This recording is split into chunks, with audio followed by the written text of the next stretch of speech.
Tradisyonal na paggawa ng kakaning dudol tampok sa Guling-Guling Festival 2024 sa Paway, Ilocos Norte.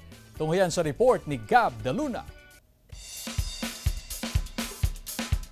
Bila-bilaong dudol ang pinagsaluan ng mga turista, pawayenyo at kawani ng LGU sa inihandang dudol at basi. Ang dudol ay isang kakanin ng may Ilocano na gawa sa rice flour at sugarcane. Hinahalo ito ng ilang oras habang kumukulo hanggang sa maging malapot ang texture nito. Ito kasing dudol, ito yung kinakain ng lahat ng pawayenyo bago sila sasayaw sa may sentro.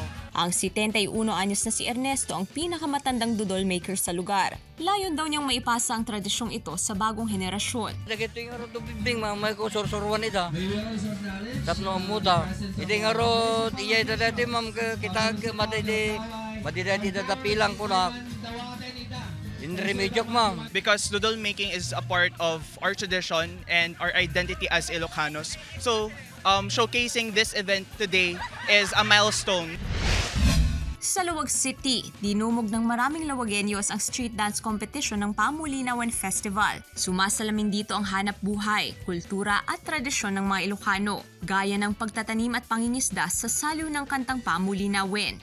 Isang pre-Spanish song ang Pamulinawen na tungkol sa pagliligawan. Itinanghal na champion sa street dance competition ng Cluster 2, habang festival queen si Aizan Miguel. Gab De Luna, 1 North Central Luzon.